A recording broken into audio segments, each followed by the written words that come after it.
until very, very recently. Yeah, I mean, like, it's something like, what we can do, but what's happening in the United States of America, that's unfortunately is going to affect every single country. And we are stuck to be like, following up what they have to do. But we'll have a chance to talk in this panel. Nobody here is talking about economic policy. Nobody is talking about debating, what will be the right way for the government to step in and support the economy during the time of crisis like this, So they're using traditional methods, giving cash handouts to people. And this is working perfectly, you log in, you give your name and tax number, and within 24 hours, you get some small amount of money deposited on your account. So they're basically showing that the IRS has a perfect database, and when you enter and legitimize that you are really who you are, they have everything else. They just want you to confirm the bank account. Everything else is in the system. They know what you're doing and so forth. But people are not discussing deeper issues. The big issues here are in the U.S. The big issues are Trump won the first election by basically aiming at the fault line between the blue-collar workers and the rest of the population. So there are people in urban areas that do not respond to this. So it's not like the working people against others. It's not like the people who want tax breaks because they have huge incomes. But it's basically the perception of the educated, middle to high educated urban population and people that are quote unquote left behind in suburban areas, not agriculture, but basically industrial workers in suburban areas. Okay, I think that Gary, everyone is here, and yes. we can start.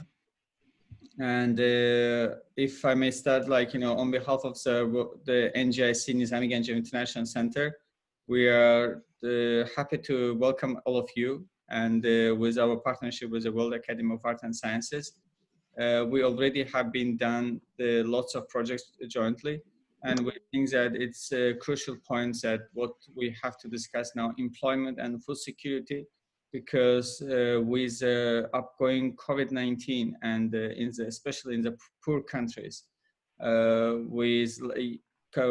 days ago we issued a letter with former Prime Minister Gordon Brown on education issue, and on education it was mattered by UNESCO. Over 400 million students, children are going to be out of education with the COVID, and it's going to be COVID generation, because they will not be able to have an education and they will not be able to get the proper jobs, and they will not be having even a food security. And that's going to creating a lot of things. And another issue is if one country is not safe and another country is not going to be safe. And that's it's triangles that everyone is going to be affected from each other. That's why we are happy to have you, everyone, and especially Madam President Rosalia Arteaga. And Gary, you may start. Thank you, Rovshan. It's a pleasure to be working with NGIC again as a partner. And I welcome all of the panelists, and thank you for taking the time to join us on this panel. I've seen most of you very recently in other fora, and I would just like to brief for those who are watching. The World Academy is very happy to be partnering with NGIC on this as part of our project with the United Nations in Geneva on global leadership in the 21st century. And the objective of that project is to look for catalytic strategies to fill what we call the leadership vacuum right now at the national and global level that's making it very difficult for us to address pressing global challenges, pressing challenges at the national and global level. And our purpose at this meeting, we brought together a wonderful group of experts with a wide range of experience to look at particularly the global employment challenge. And though we can talk about it at many different levels, what we hope to bring out of this is some perception of areas where we can act effectively, decisively, and impactfully on this issue. We are all familiar with, and certainly all of you are familiar with, the complexity and depth of the issue that we're now facing in the coming time, though I think we'd have to have quite a vision to really be able to say accurately what's going to happen. It's very difficult to foresee when so many things are changing so rapidly. This employment challenge has not just suddenly come on us. It's been building up for decades, for years, especially since the end of the Cold War, since the return of neoliberalism and the weakening of labor rights, since the globalization and international wage competition has become so strong, since the first onset or talk about the fourth industrial revolution and the movement towards automation and artificial intelligence. More recently, to the return or aggravation of competitive nationalism. And of course, the thing that's occupying our attention right now, the pandemic, all of which in the context of what's looming behind and above our heads as the global warming, which puts significant constraints on what we can do in our economy without further undermining the potential for sustainability in the future. So I think the situation is too well known to require further introduction, except I'm sure some of you have seen at least the most recent ILO report that during the second quarter of this year, some 400 million job equivalents in lost working hours.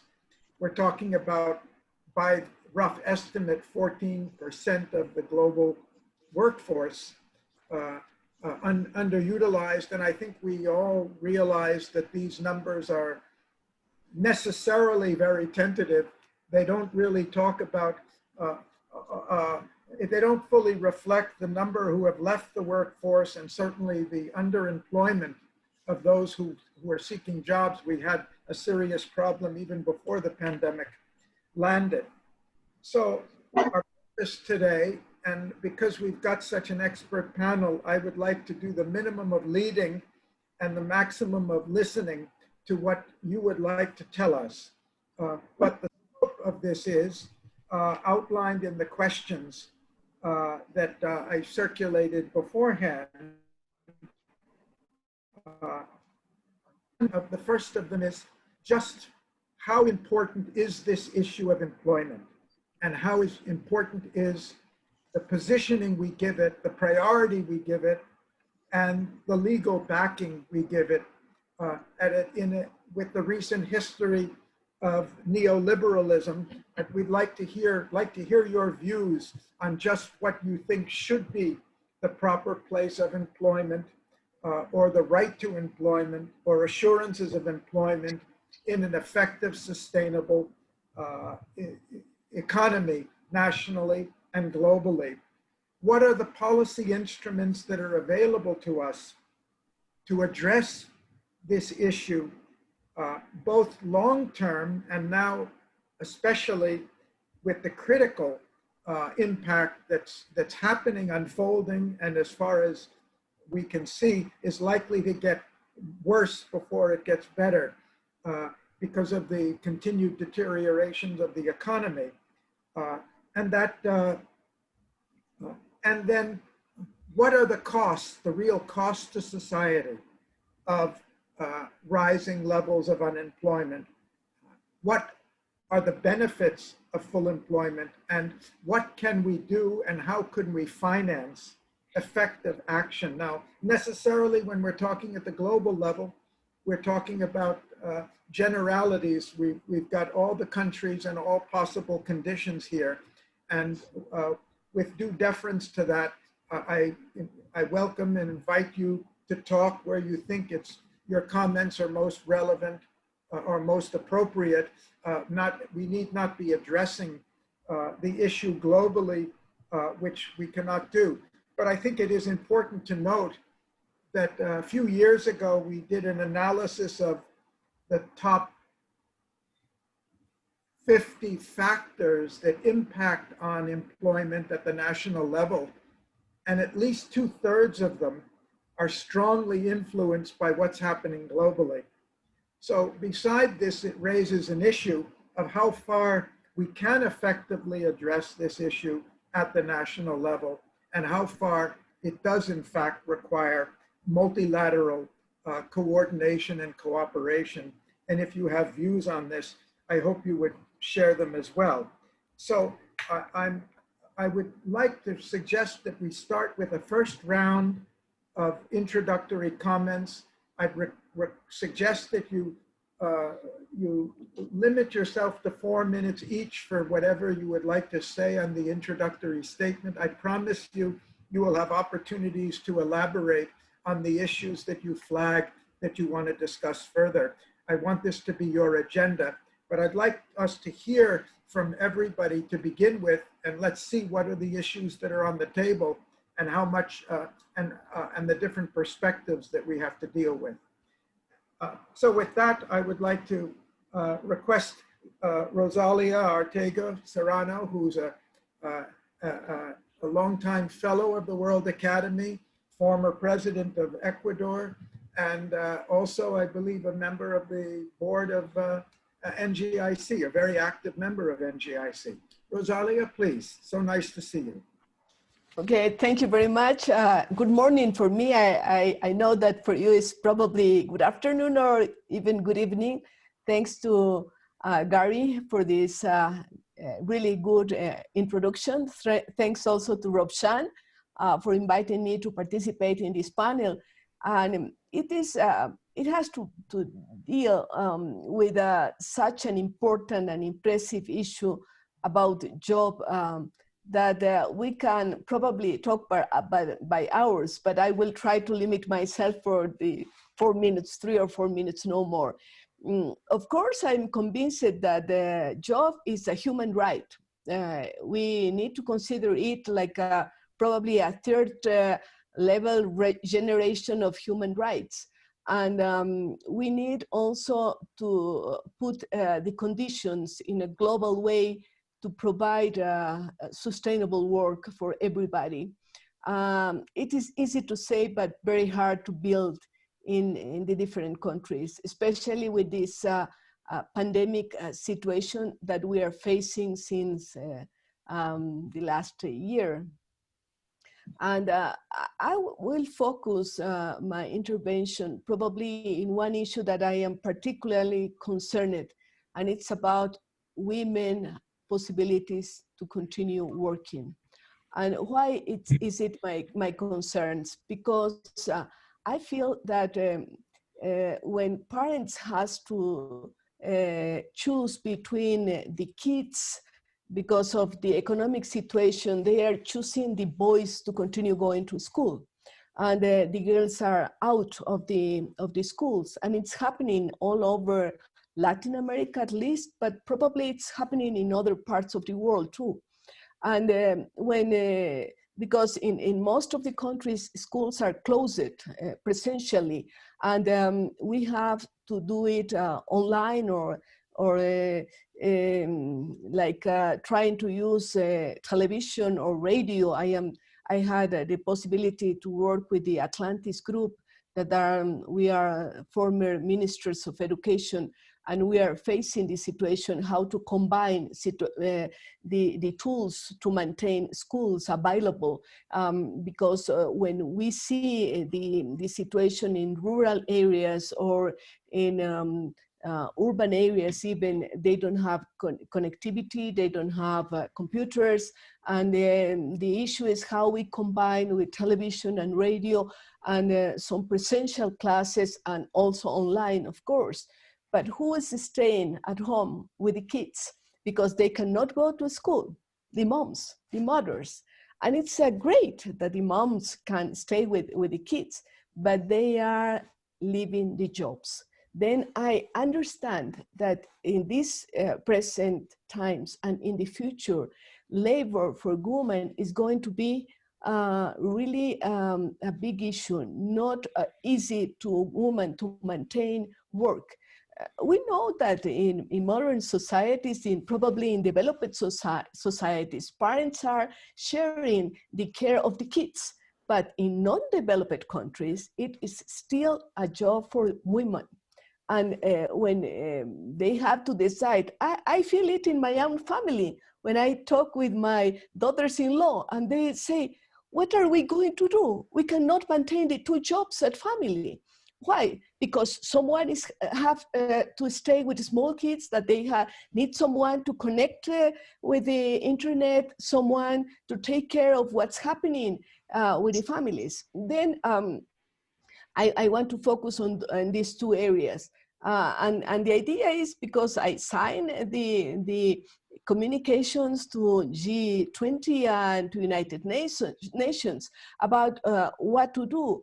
We must first maintain school for everybody. We must make the effort. And I feel that it has to do a lot with local governments, not only with the national governments, but local level is very important to solve some situations. I probably in the second round go more around these local governments' duties, but I'm convinced that we have to apply the global and the local, of course, global solutions, but the local decisions in the territory, they are made by local governments. Thank you in this first round. Julia, thank you so much, because even in your first statement, you've made it clear that the issue of employment goes way beyond the economy. It goes on how we're tackling the other issues in the society now, because it's only a few years before those students are going to be entering the workforce, and are they going to be prepared for it? So you show the complexity of the issue. Thank you very much. I'd like to next invite Azita Barar Awad, who was Director of Employment Policy Department at the ILO for many years. I had the privilege of meeting Azita, I think about 2012, if I'm not mistaken. And so thank you so much for joining us and for your moderating the session at our June conference also so ably. And now we get to hear from your experience, not only your moderating skills. So please. Thank you, Gary, for inviting me again, and thank you for reversing our roles. I'm very pleased to be in such a distinguished company with my co-panelists to talk about this notion of future of full employment, if I may say it. And do we live, I want to put the emphasis, a moment of change, although all those statistics that you mentioned, and there is a lot more than one can add, really depict a very gloomy picture, and the situation might be quite worse in a few weeks' time in the autumn. And if the pandemic continues to evolve with the massive impact on especially so many sectors continued, we will see even worse figures coming out. But we already see the figures on the job losses. We already see the impact on poverty, actually rising poverty. We already see the difficulties, compounded difficulties that young people, those who are finishing their schooling and going into the job market, are facing. And actually the list of the groups of population who are affected is as long. President Rosalia mentioned about women, but you can add on. And so I think a better way of looking at this impact of COVID-19, obviously keeping in mind who is affected, how and what policy approaches can be, is to think what is it doing to our value systems and to our beliefs and to our policies in response. I want to be a measured optimist, to think that apart from this massive and very serious socioeconomic impact that the pandemic has had, it has also delegitimized, I want to think, the neoliberal policies that were there in discussing, in addressing employment deficits. You mentioned whether employment should be, employment is in international law, access to work, right to work is an established international law in the Universal Declaration on Human Rights, in the International Covenant on Cultural, Economic, and Social Rights. But the question is, when we say a right or a value, whose responsibility is to actively promote it and realize it? And we come back to the role of the state. And we know that the role of state has, in terms of approaches to employment and employment promotion, has been attacked, regressed, retracted in the last 20 years of market fundamentalism. And in fact, if we look back at the international architecture that was there post Second World War II, with the experience of the FDR New Deal and what happened during the war and post-war reconstruction, we had employment as a legitimate target of financial and economic policies, along with price stability and financial stability. But that second objective, at the same level, if I may say, but that second objective of employment promotion, of full employment, was gone by the wayside since mid-70s and with the globalization. It still comes back as a primary goal, as a promise during the electoral season. But when you look at to what extent the employment figures at the country level drives economic and financial policies, drives especially macroeconomic strategies, you will find that it's no longer, it has not been a fundamental priority. It has been a subsidiary priority, and the role of the state has been confined to regulating, to having a playing field, but with a minimal intervention in on the political side, in supporting those types of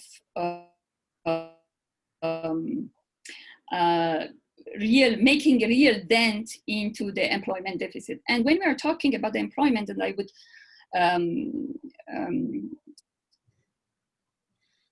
finish with that, with this first intervention, we are not talking only on numbers, because there has been a continuous deterioration in the quality of jobs. So even those who have a job have a temporary, not a secure, not full access to social protection. And let us also bring into the picture from the beginning the issue of the other side of full employment is not only unemployment, is also informal employment, which is 62% of the global workforce. So I am hoping that with this massive mobilization that the states have had, because COVID-19 has been posing such an existential threat to the economy, to the societies, I'm hoping that this role of the state in addressing that in normal times, not only as crisis response, is beginning to change. And we can see that we can be more proactive in proposing a much entrepreneurial role for the state in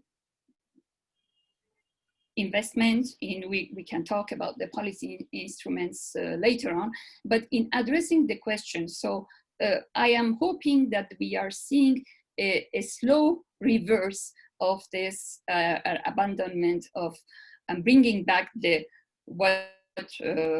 what was pushed away with orthodox economics. Let me stop on that. Thank you very much, Azita, and I certainly hope you're right, and we want to hear more about that, and what you think the state should do with that renewed empowerment or sanction, which we certainly hope is coming, and we'll come back to that. Thank you. I'd like to ask, can I request those who are not speaking to mute their mics? That'll just make for better connection for everyone else. I'd like to introduce Phoebe Kondari, President of the European Association of Environment and Natural Resource Economists, and many other things that I can't repeat now, Phoebe, but I'll leave that to you. It's so good to see you again, and thanks for joining us. It's so good to see you, Gary, again. Thank you, the World Academy. Many thanks to Nizami Foundation, Nizami Center for inviting me. These are very important panel discussions, and I do hope that they have some effect in terms of setting some access for policymaking in the future, because we are truly in a very difficult situation. I always like to start by focusing on what we have at the moment and how we can build on that. At the moment, we have the SDGs that have been signed in 2015, and there is an explicit SDG on employment and work. SDG 8 promote sustained, inclusive and sustainable economic growth, full and productive employment, and decent work for all. We have agreed this is a global agenda that 193 countries have signed, so we have agreed that this is an important target.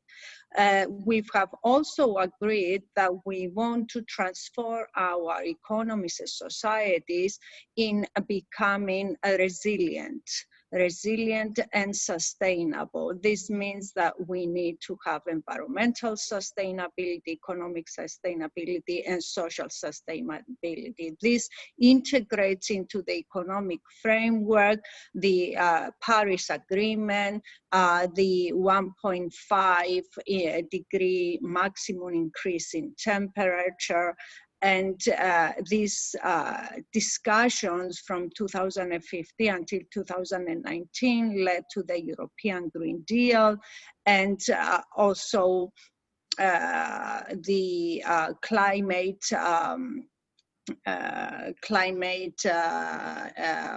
adaptation and mitigation and digitalization are also prevalent axes of the recovery funds that we see in many countries. My work is especially focused in Europe, so most of the examples are going to come from the European situation.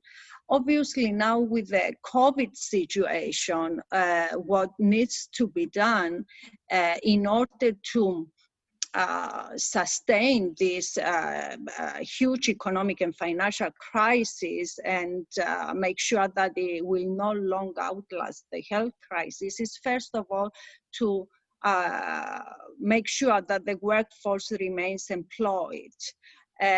This is very difficult to do, but this is very important to do. We also need to make sure that governments channel financial support to public and private institutions that support vulnerable citizens, and we need to safeguard the SMEs. We need to support the financial system because non-performing loans will mount, and we need these fiscal packages comparable to the crisis-related GDP to be financed by national debt. And more or less, this is what we are trying at the moment. At the moment, for example, the European Commission has 550 billion EU next generation and an enhanced MFF that tries exactly to allow the Union to recover from this crisis and tries to mainstream this recovery by integrate climate adaptation and mitigation, digitalization, and of course making the transition just. That is, include everybody. Just transition means most of all people have access to their right to decent work. What is the huge problem? We have excess liquidity, and this excess liquidity derives from the fact that stimulus packages focus on existing companies and try to allow, to give the means to existing companies to survive and save jobs. And at the end of the day, we are streamlining the funds, the new funds, to the same companies and that are able to save the same jobs. So at the moment, we are unfortunately not being successful to finance a recover better scenario, but we are financing a business as usual scenario. And what is worse, we are not making it's possible for this financing to go to the real economy. Instead, is being retained by the existing companies that are very reluctant to make new investments because of the huge uncertainty that exists in the economy globally and nationally. So we reach a liquidity trap, and this is indeed very, very dangerous. And all our thinking should be how to save jobs, but also how to get out of this liquidity trap where you have economies falling down, but at the same time, the stock market rising. What is happening is that this excess liquidity is not being absorbed by the real economy, and a small part of it is being invested in speculative stock market interaction. So the big question for me at the moment is how we make these expansionary policies to invest in the real economy and invest in a sustainable real economy. For example, invest on making the grid linked to renewable energy sources, invest in having government sponsors programs to assist the transformation of the polluting companies like steel, cement, and fertilizers. So we are looking at big investment in circular economy and how we convince the private sector to absorb this excess liquidity, how we can make successful public-private partnership to absorb the liquidity and invest in the real economy when the times are so uncertain. And another big issue that I would like to revert in my second intervention is how we face the huge problem of a big part of our workforce being unemployable.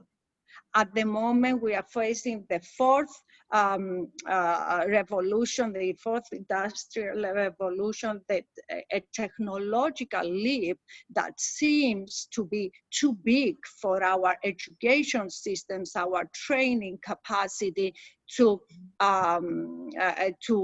contain. So we are facing a situation where a big part of the workforce is unemployable because the skills needed are not available in any capacity building framework. So how do we provide the people with the skills needed in order to be really employable in this accelerating technological progress? These are the big questions, and I don't have the answers, all of them. Thank you. You've certainly given us a lot to think about, Phoebe. Thank you so much for that. Thank you. Now I'd like to introduce Randall Wray, Professor of Economics at Bard College and Senior Scholar at the Levy Economic Institute and the Board of Directors of the Association of Evolutionary Economics. We first, Randall was the guest speaker at the first webinar that WAAS ever conducted. I believe it was in 2009, and it was on his work on employment, and I'm very, very happy. He also joined us for the June conference with the UN, and I'm very happy to have you back again. Randall, since you have been working for, I know, more than 2 decades on the issue of what role government can play in addressing these issues, and as we've been hearing from all of our speakers, this is a time when we're going to need intervention of some substantial measure to address a problem that's so acute. What would you, what's your first priority that we should be talking about now? Okay. Well, first, let me say, everybody works. Our problem is too many people work without pay. So that is the fundamental problem. And unpaid workers leads to micro level problems, that is problems for the workers and their families because they're not being paid. And we live in a capitalist system in which it is expected that most people will work for wages, and you need those wages to buy what you need to support your family. We'll leave those things, the micro level problems, to later. I think Pavlina will talk more about that, the problems for workers and their families. Then we have the macro problems, which have been addressed a little bit previously. We have depressed demand, and we have lost output. For the richest nations, maybe we could argue that this isn't such a big problem, but obviously for developing nations, the lost output is a huge problem. Okay, if we, the data has already been mentioned, so 400 million full-time job equivalents have been lost. So we can think of this as the worst of times. But if we go back to the best of times, in 2007, the ILO report estimated there were 200 million people around the world in the best of times who were left behind with no jobs. So even in the best of times, unemployment is a huge problem. And again, unemployment, I mean unpaid work. So what kinds of policy solutions do we look at? First, there are solutions at the macro level. And those typically, over the past 50 years and more, have been faster economic growth and more exports. Okay? Well, the first one has its problems. Growth may not be good for the environment. It may not be financially sustainable. It may tend to generate euphoric booms that always go bust. This is my professor, Hyman Minsky. This is his argument. They are not sustainable. And the second problem is that they're not environmentally sustainable. So growth for growth's sake has been a disaster environmentally. So they each have their own problems. At the micro level, our approach has typically been what Warren Moser called the dogs and bones approach. Well, we've got 10 dogs and 9 bones, and we send them all out to find bones. You know someone's going to come back without a bone. So what do? You train that dog and you send him out again. And what do you know? Some other dog comes back without a bone. Training and education and skill development is a dogs and bones approach. It will redistribute the unemployment, but it will never solve the unemployment problem. So what are we left with?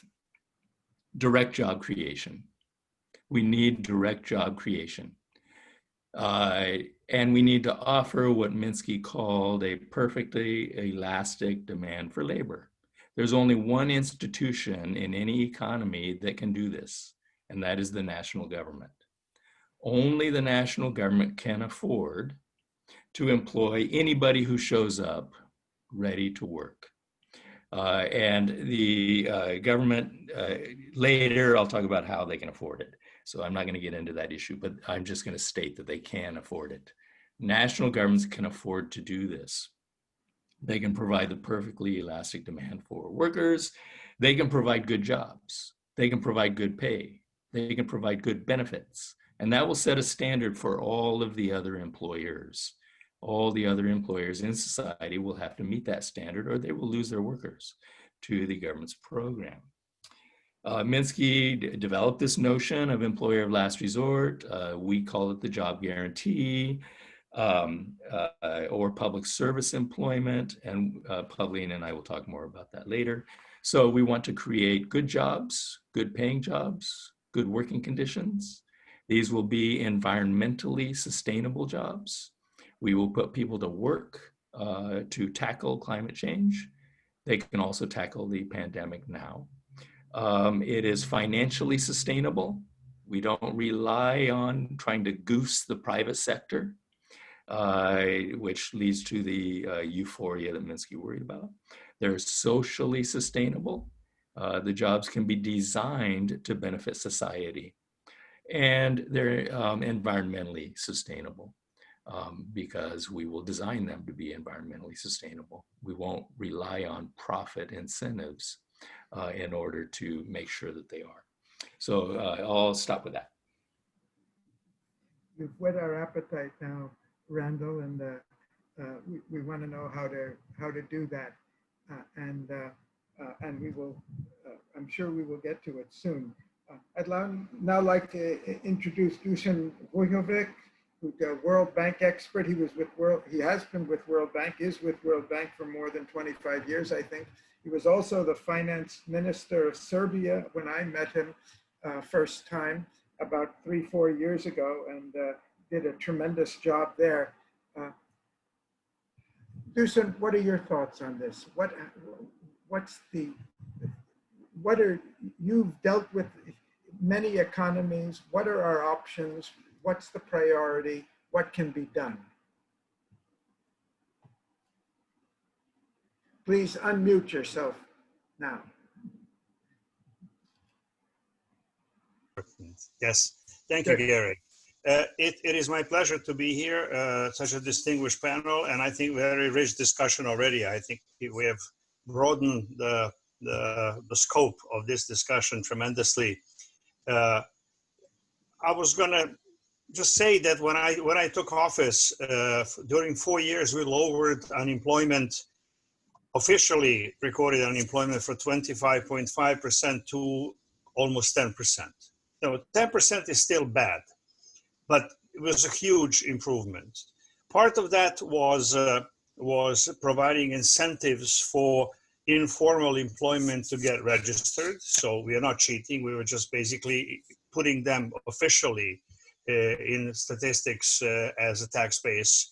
In Serbia, you pay about 70 cents. For every dollar paid, about 70 cents goes to Medicare, pension, and other social taxes and contributions. So it was a huge positive inflow on the budget, but also a huge boost to the economy. And many of the smaller companies realized that the benefits that we offered for registering new workers that used to be working in the shadow in a gray economy is beneficial for them.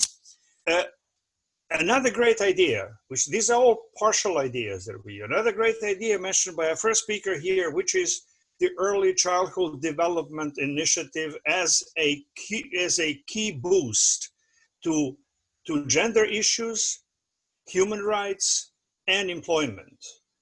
We are supporting a couple of these projects, and what they do, mothers are, when they're educated, are forced to interrupt their career to take care of the children. Research over the last 20 years indicates that returns to early investment in early childhood education is 10-1.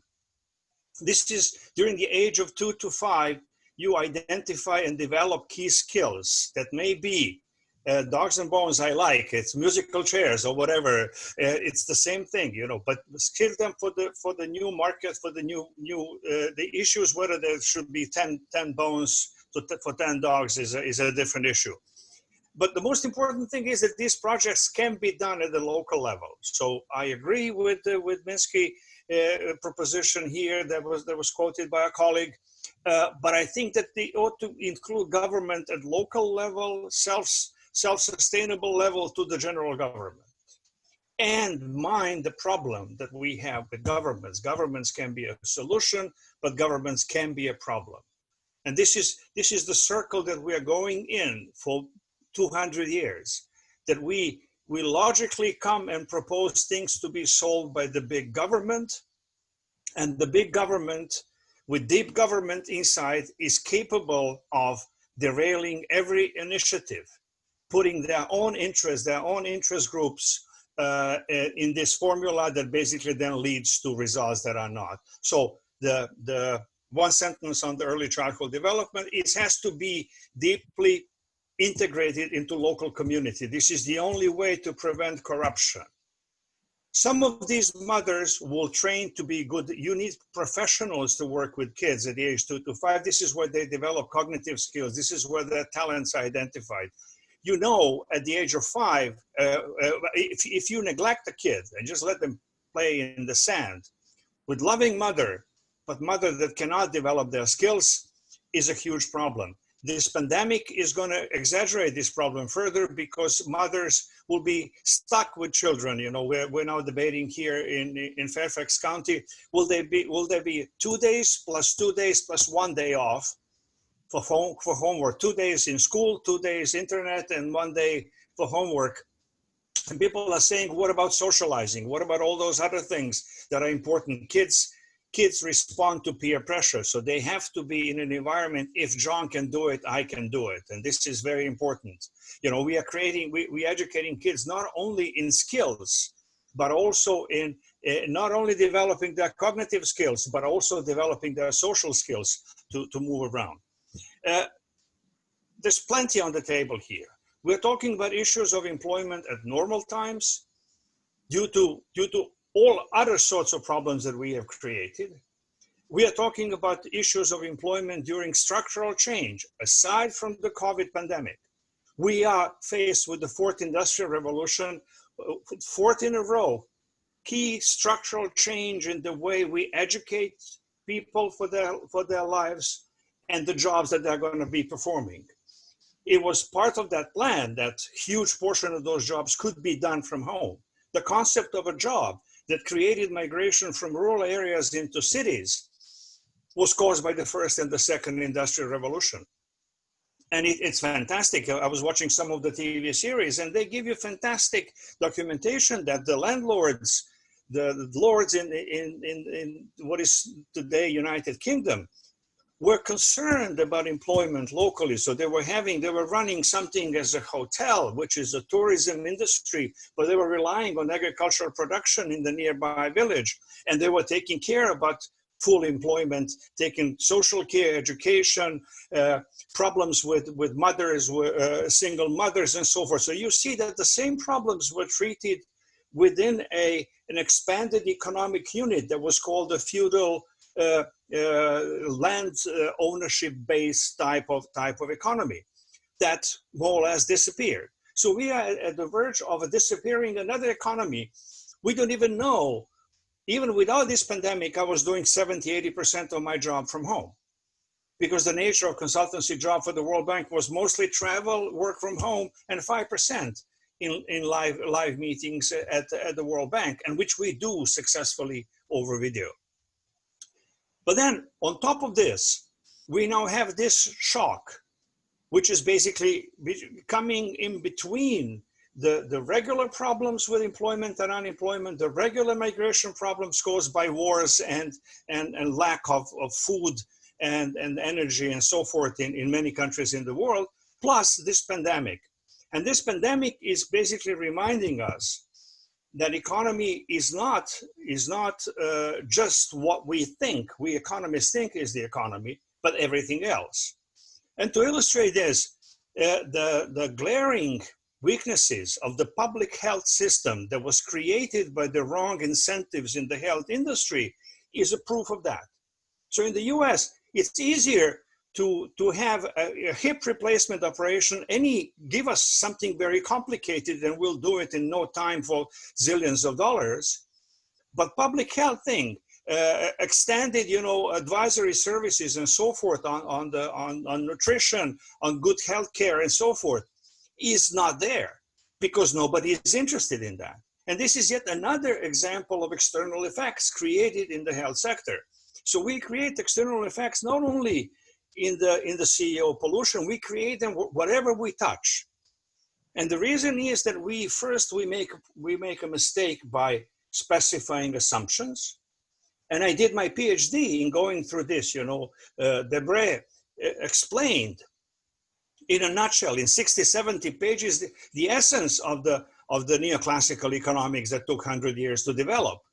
But he is saying, I intentionally ignore in your utility function, real or not, I ignore everything else. And I said, how can you ignore my mother's health when it took 2 years of my life when she was ailing before she died? How can you ignore the quality of my interaction with neighbors and my friends that are now scattered all over the world? How can you ignore my sense of well-being that when people are fighting and then using those just fights to steal downtown DC, which is 9 miles from where I live? So this is part of my welfare function. So we are going back to Gary's point. Economics has to be the centerpiece of our social sciences. I'm just reading to get inspiration. Danny Roderick, one of probably the best economists in my mind, basically saying, economics did a lot of good things and a lot of bad things. And when we do bad things, we do them either through errors of omission or errors of commission. And I'm really concerned that we are allowing errors of commission. Errors of omission, fine. You overlook things, you misspecify, but you learn. But errors of commission are just unacceptable. So what we need to do, at least go back and review some of those things and basically say, this is the problem. By basically saying one glaring gap between property rights as one of many important rights is Mount Everest of rights in economics, and all other rights on which this rests are either not specified or put aside or manipulated.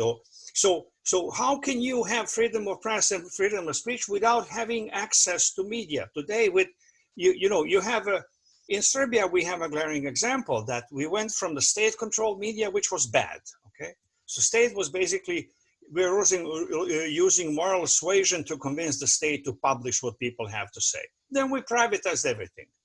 And then it turns out that private ownership of papers can be influenced with a little bit of money, with a little bit of political pressure, with a little bit of arm twisting.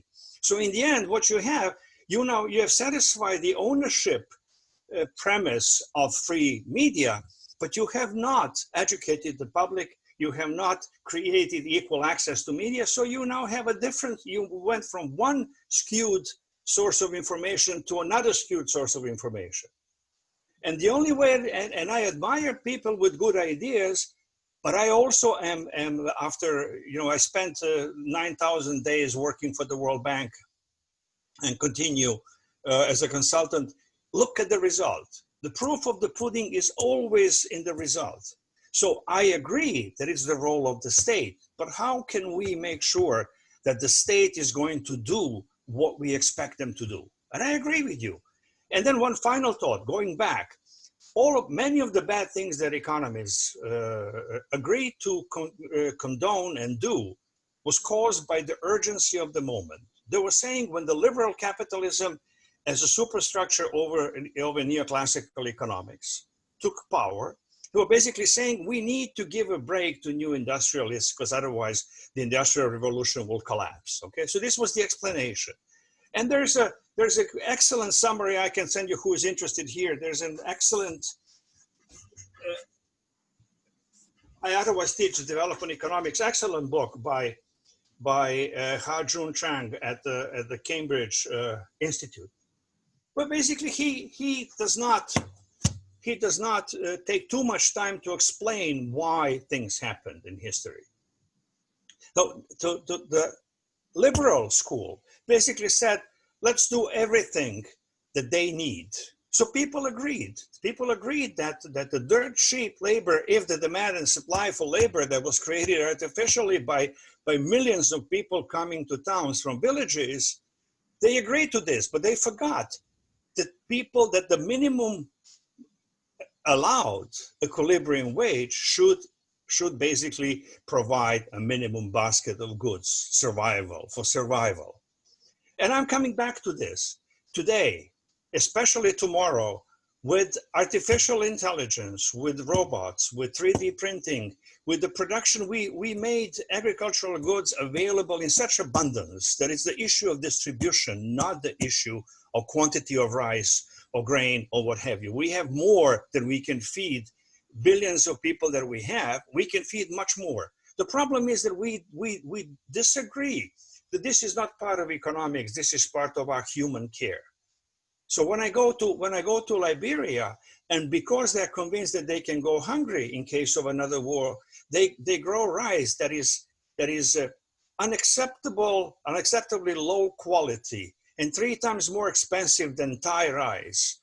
Why don't we just go back to some commodity buffers and basically say, nobody will be without rice. You should look at those pictures, people distributing rice, and people are killing each other to get a bag of 25-pound bag of rice.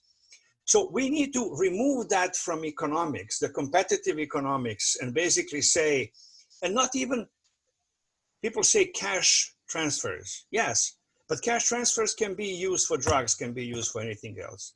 Provide people with basics without cash, or cash that cannot be misused, okay? Remove that part, because economics cannot resolve that. And then we have a basis for what is called, and I like this idea, universal employment. Because I look around, I cannot find people who can do my garden, who can do my wife is now coming back in 3 days. After 40 days, I see that she is doing 2.5 jobs. Just running this house requires 5 or 6 hours a day, which I cannot afford to spend on this, okay? And why should I, at 10 times higher daily wage as a World Bank consultant, be watering flowers? I can do it if I like to do it, but not because I have to do it. So the issue really is, we are now at the watershed time when we can go back and re-examine some of the assumptions in economics to basically make sure that these assumptions are not creating wrong things.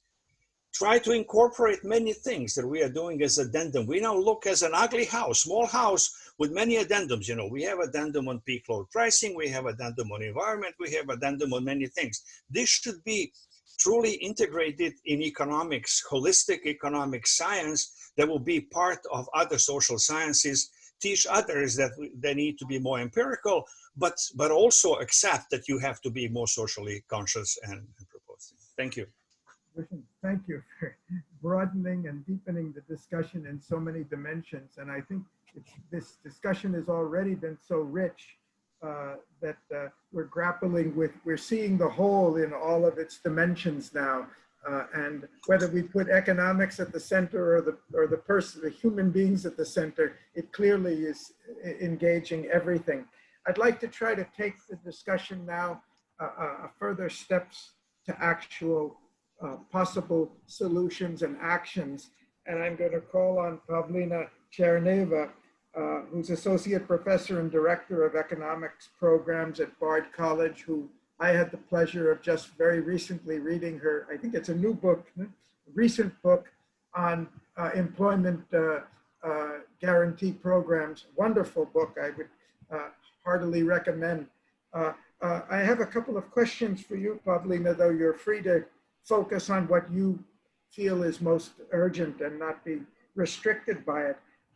But we've already heard about 2 things. We've heard from Phoebe that the new Green Deal or the New Deal, the Green Deal are efforts of the state to act and address the employment problem directly. We've heard from Randall, of course, you work closely together and you're very familiar with what he was referring to as solution to the employment problem. One of my questions is, how much are we talking about the similarity and difference between what Green New Deal is or Green Deal is, or what's being proposed now and what you are working on and what you're advocating? Second question Dushan has asked quite provocatively is, we know state has to play a role, but do we have a solution for the role of the state which will avoid a lot of the problems that are often involved there? And of course, I know you're very familiar with what they're doing in India. We've discussed it in the largest employment program in the world right now. So we're talking all the way from the US, North America to South India in terms of the range of issues. But talk to us about solution. What do you think as a solution and how does it work? And then we can come back to the issue of financing. I think Randall already flagged it. We can always come back to that in the second round. Okay, thank you. Thank you very much for inviting me to be part of this discussion. It's perennial, isn't it? Periodically, the global community re-engages in this question about full employment and guaranteeing the right to employment. And so, yes, I agree that it should be a human right. It is recognized as an international right, but we're going into battle without a full arsenal. We don't have all of the policy tools. We all agree on the moral, ethical, and legal grounds, but I think there is very strong economic case for guaranteeing the right to employment directly, and that is the job of the state. So just to frame the solutions by connecting some of the pieces that we've heard discussed, we have a hollowing of the labor market. We have a whole host of other socioeconomic problems that are connected. Unpaid work intersects with the access to paid work. Migration intersects to the lack of jobs. Food insecurity intersects with the lack of access of decent employment. Everything is connected to everything. And what we have found is that growth doesn't create jobs for all. The market mechanism doesn't create jobs for all. In fact, in the profit motive, jobs are a cost. And even jobs programs don't create jobs for all unless they're enshrined into law and they're framed as a right to access to all. Now, so you can think of all of our problems as the house, right? The house that is crumbling. And we're talking about the walls and building the floors and the walls, but we haven't secured the foundations.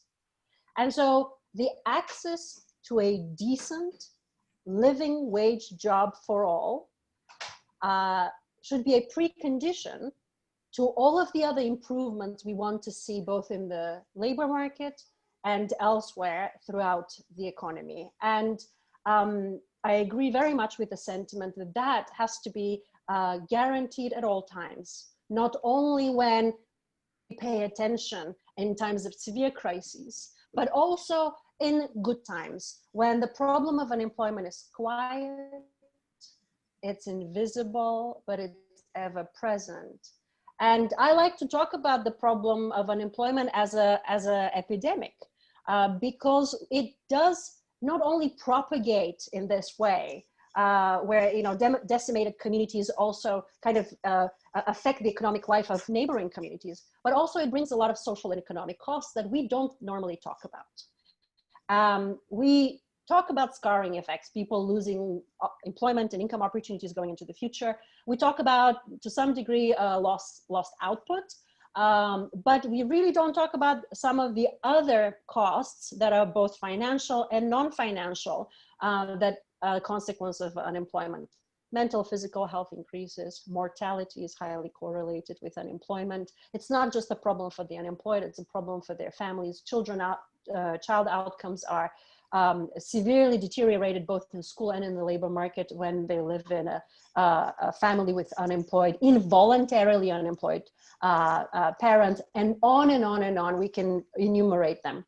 And so I literally think of a policy, of a public policy for guaranteeing employment as a public option, as a prevention method, as a method of inoculation, if you will, of all of these socioeconomic costs. So the policy solution that I want to discuss is the federal jobs guarantee.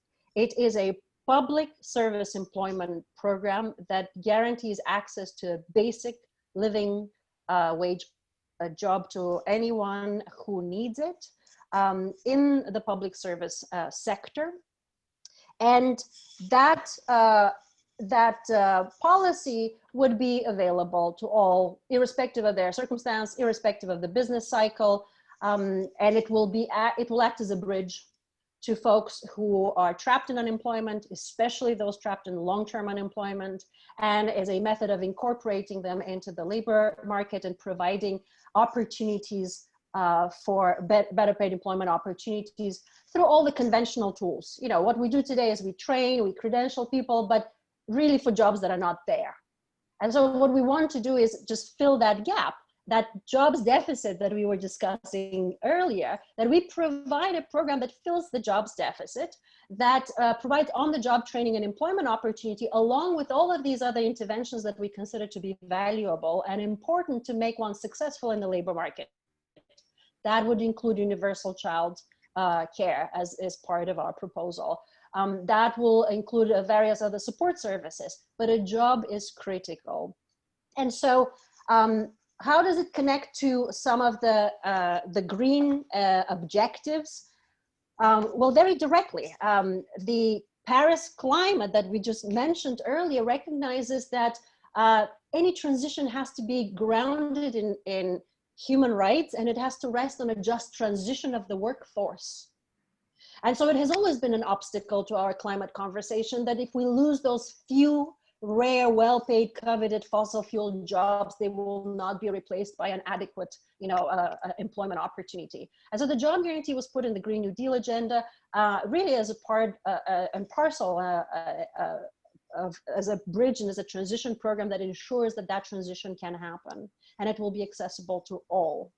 On the question, and of course, the job guarantee has always been green since the days of FDR's tree army. To any remedial public service projects that attempt to attend to programs or problems that the private sector doesn't have the incentive to address in an adequate way. So how should we think about the problem of the state? I think that the basis of comparison needs to be the following. The state today is already responsible for the unemployed, for the poverty associated with unemployment. It already expends a lot of financial and real resources to address the fallout. That is a part of the policy package. And what we understand is that it is not a terribly effective policy package without the direct employment solution. So I don't think that there is a way to avoid both the responsibility and the involvement of the state. It is really the charge of the institution that has the power of the public purse, that has the responsibility for the public good to inoculate against this social and economic evil, if you will. How do we do it in a way that we can avoid some of the pitfalls that Dixon was mentioning earlier? I think one way to do this is through a democratic job design, where the program is federally funded, but it is locally administered, and it uses all parts of civil society to mobilize to do the job creation, including states, municipalities, localities, nonprofit organizations, community groups, cooperative arrangements, if you will, all manner of job creation that will be supported through this direct employment initiative. We have seen such examples around the world of programs that are relatively successful. We certainly have learned some lessons on things to avoid and do better. As you mentioned, the program in India, the National Rural Employment Guarantee Program, is probably the only of its kind that is enshrined into law that guarantees 100 days of rural employment. But it is only rural, so it's not universal. It doesn't truly secure the right to employment to all. And there are very many calls today from urban centers to secure that right for young and also urban unemployed folks. So I think that that is an interesting model, because it also has shown how it has empowered truly marginalized communities, how it has created environmental assets, helped with some specific other aspects of food insecurity, environmental problems, food irrigation, flood irrigation, and on and on and on.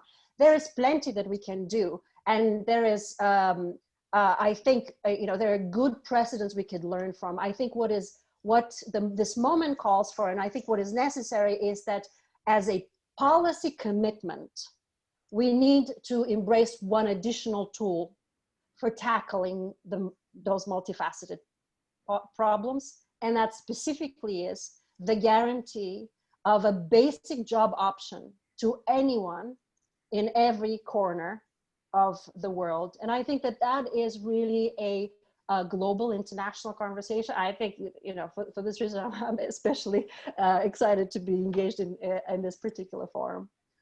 I'll stop here. Wow. Thank you, Pavlina.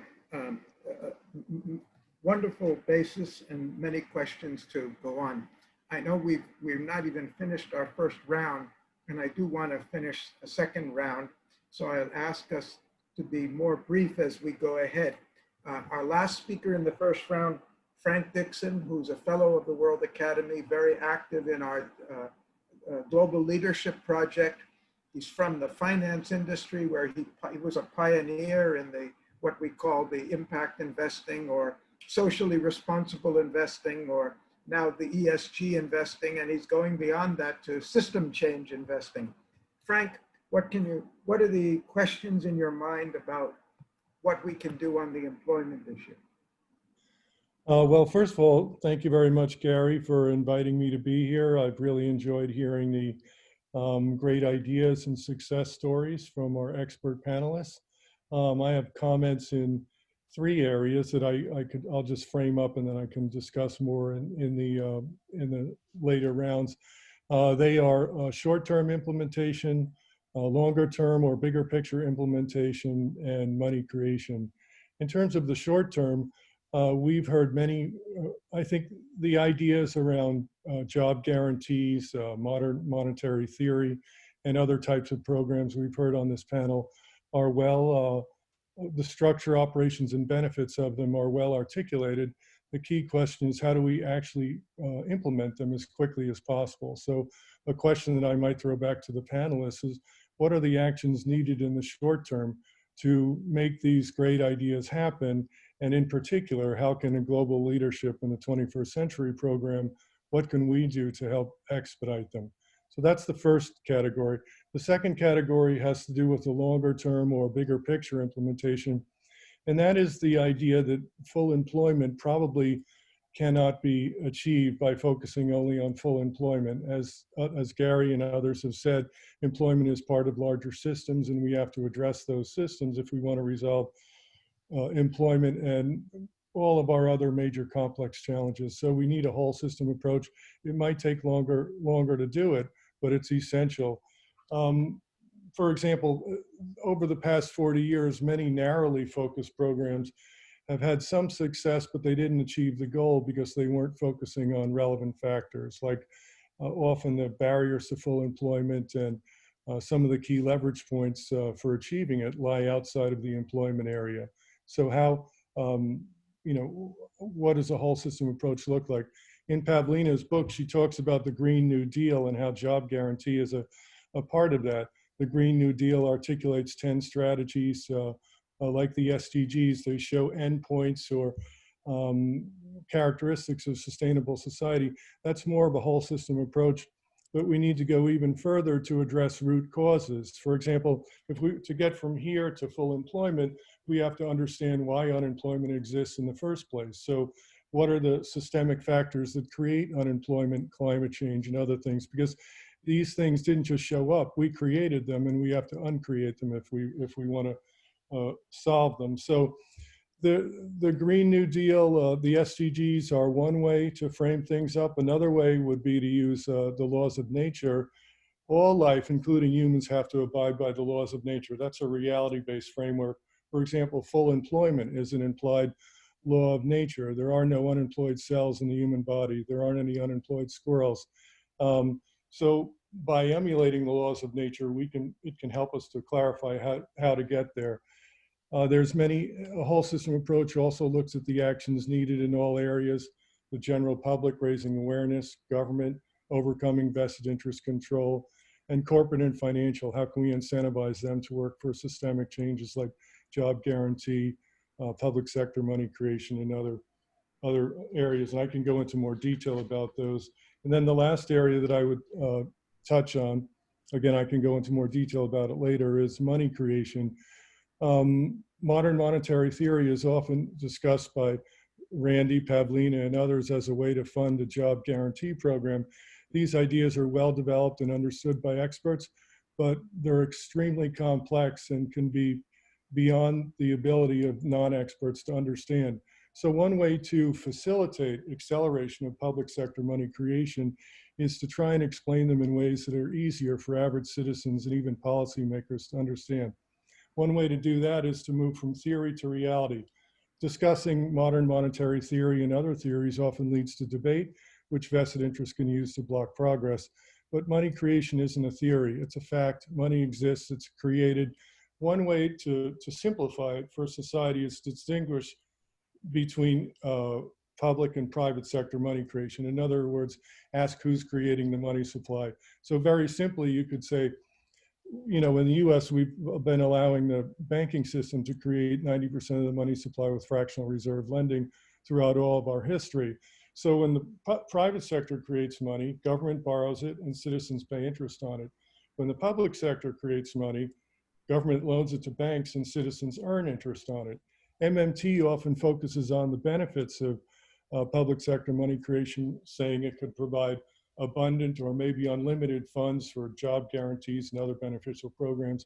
But there are many other benefits that should be discussed, such as the cost, the control, simplicity, democracy, and I can go into more detail about those. But the bottom line is that if citizens fully understood the massive benefits of public sector money creation and the massive costs of private sector money creation, they wouldn't tolerate it. It's something that in the future, people will look back on the way we look back at slavery. It's a grossly unjust system the way we have now. Money creation can produce a lot of revenue. That belongs to the people, not to banks.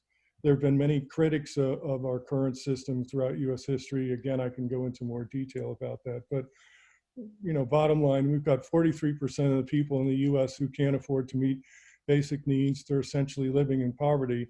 If we reclaimed our constitutional right to create and control and profit from the money creation system, we could greatly alleviate poverty and enhance social well-being. So I think, a key aspect there is how do we raise awareness about the benefits of public sector money creation. Once the people know about it, it will drive itself. It will be unavoidable to continue with the current system. It's one of the largest forms of corporate welfare. It leads to concentration of wealth. So anyway, I can go into more detail on all that, and thank you. Thank you, Frank, for framing really great issues for the second round of discussion. And I'd like to change the order a little to stay with the topic that you have put right on the top of the pile now, and that is, how do we finance the job guarantee program? I'd like to go back to Randall, and also then follow with Phoebe. And I'd like to hear between the two of you how similarities and differences between this and what's being contemplated now in Europe or done now, and how important are the differences or the similarities? Randall, to you, please. Okay. Well, let me start with the private versus public money creation. And neither private banks nor the central bank can run out of money. They create it, as Paul Krugman says while dismissing it, out of thin air. They credit bank accounts. That is how both private money and public money gets into the system. It is just a credit to a bank account. You cannot run out of money. You can run out of real resources, okay? And so the problem with, let's say, the competition between private money creation to fund private activities and public money creation to fund public activities is over the real resources. So neither side can run out of money. Our problem is we can run out of real resources. Now, when we're talking about a job guarantee, we're talking about the government hiring unemployed resources, not competing away resources, hiring the unemployed resources. So that competition between real resources doesn't exist because the private sector has already demonstrated they don't want these workers. If they wanted them, they would have hired them. They don't want them.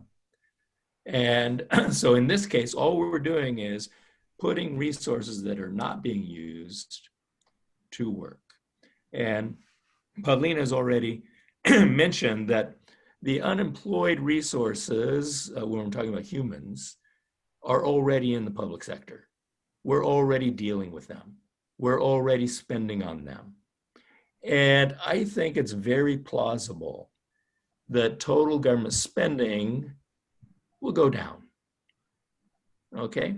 If we don't have to supervise and incarcerate such a large percentage of our population and provide food stamps and handouts and Medicaid and all the other ways that the government has to provide for the people that the private sector doesn't want to employ, we're probably going to find out that total spending will go down. Now, I'm not worried either way, whether the spending goes up or not, because the government spending will be extremely well targeted and extremely efficient because it's targeted at those who are unemployed. We will spend not $1 more than what is required to employ the people who can't get jobs in the private sector, okay? We're going to spend exactly the right amount to employ those people. And if this has a positive impact on aggregate demand, which it probably will, that is going to boost the private sector. And they're going to want to hire some more workers. Well, this is not a problem. They're going to recruit them out of the job guarantee program, which means the government spending will go down as private spending on workers goes up, okay? The government's budget is going to be a stabilizing force. It will increase when the private sector sheds workers. It will fall when the private sector hires those workers back. This is exactly what you want. The job guarantee program is the most efficient way there is to deal with the unemployed. And it is a stabilizing force for the private sector. We can, of course, use the job guarantee to deal with the current pandemic. We can use the job guarantee to help phase in the Green New Deal. Now, not every aspect of the Green New Deal is going to use job guarantee workers, but a lot of it could use job guarantee workers. The private sector, where does unemployment come from? And it's very interesting because Paul Davidson, who's a well-known post-Keynesian, used to always point out, you never find unemployment in nunneries. Nunneries never have unemployment. All the nuns are always fully employed. They're always busy, okay? You never find unemployment in tribal society. Okay, everyone is doing their job. Okay, there's some division of labor. Everyone is fully employed in tribal society. In the original classic feudal societies, there was no unemployment. Okay, the peasants were all busy working, and the lords and the knights busy taking away part of their output, but there was no unemployment. Capitalism creates unemployment. Okay, it's the capitalist system that creates unemployment because the capitalists are not focused and should not be focused on ensuring everybody gets a job.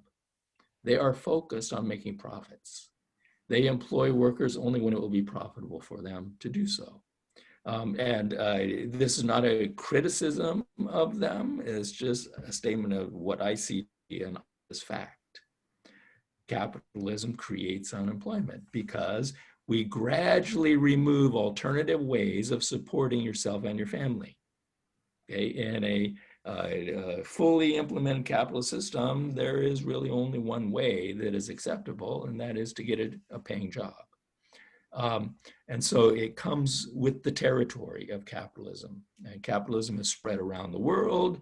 A lot of unemployment is created because capitalists find some new, cheaper source of labor. Okay, and they exploit that. Okay, but we have sort of exhausted that. Capitalism is global now. We're not going to find new sources of cheap labor to bring into the capitalist system and take advantage of them.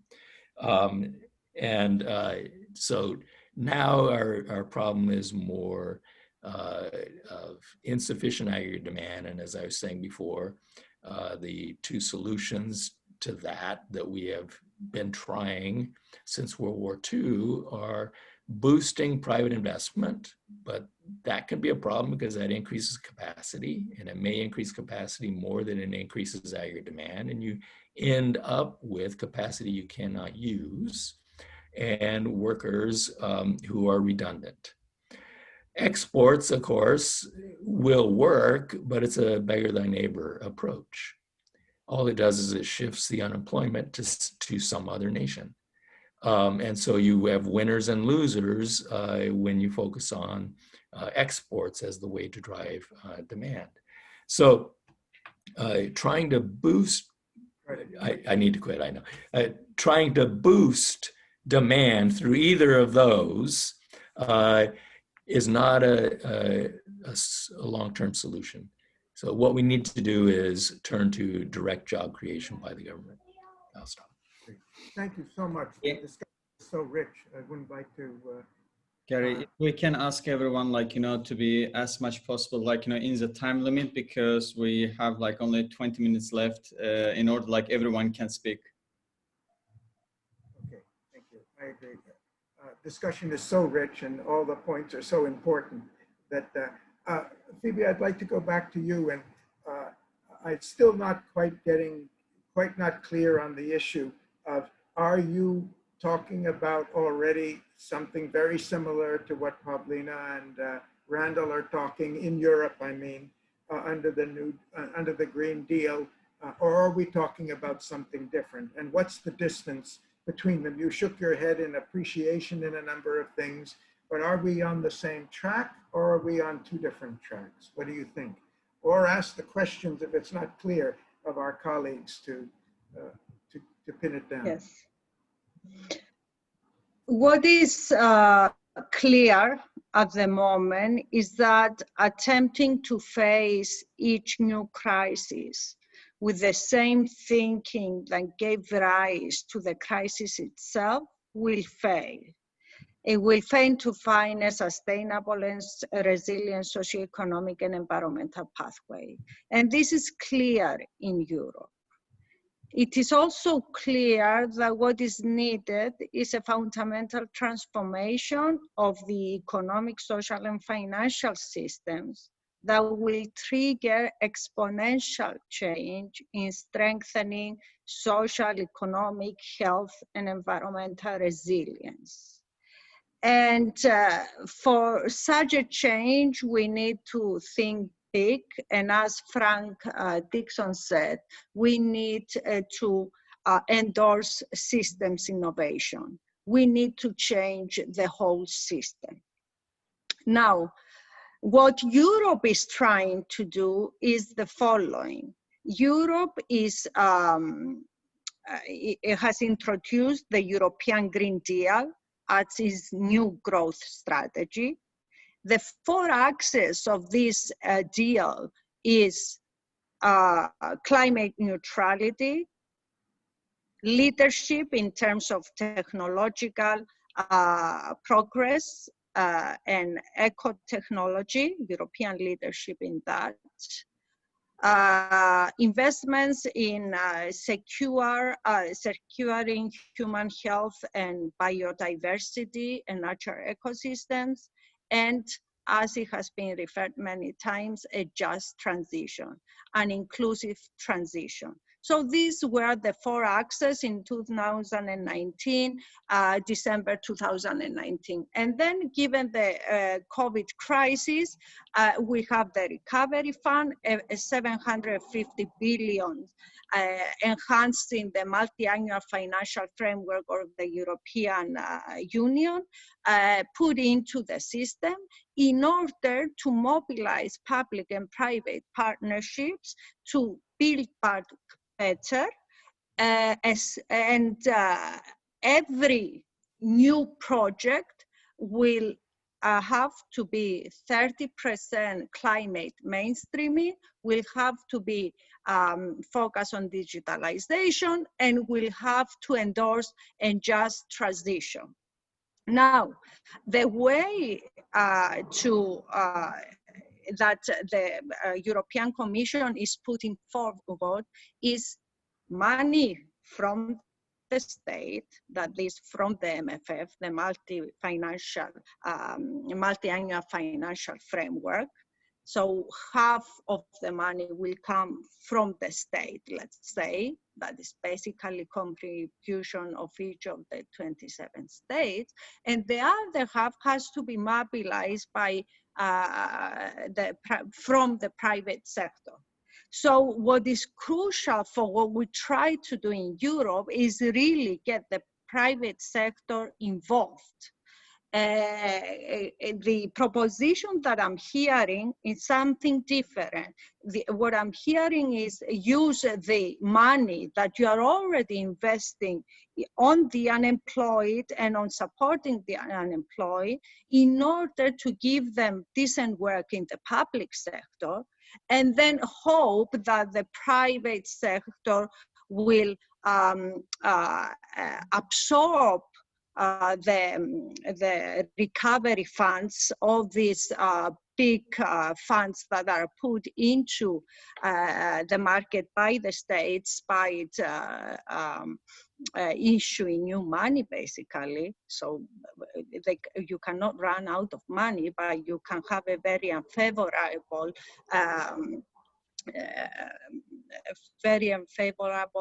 debt to growth creation ratio. So I am not sure, I have not read what Pavlina and Wary are proposing, whether these can mobilize real investments in the economy. What I can tell you for certain is that we need to revise our growth indicators. Growth is not about GDP. Growth needs to be an inclusive measure that is human-centered, that is producing not just profits and business resilience, but is protecting the environment, is protecting human rights, it's producing a resilient society. At the moment, we are working on a big project on happiness. I want to go back to what really makes a resilient economy, what makes a human-centered economy, an environmentally resilient economy, but also financially resilient economy, and build back better put on that. As a microeconometrician, my view is what is wrong with the neoclassical paradigm is the axioms on which it has been built. We are talking about a behavioral model that is based on non-satiation of preferences, that is based on not including in the welfare function the welfare of your children or future generations, of those in need, or of the neighbors.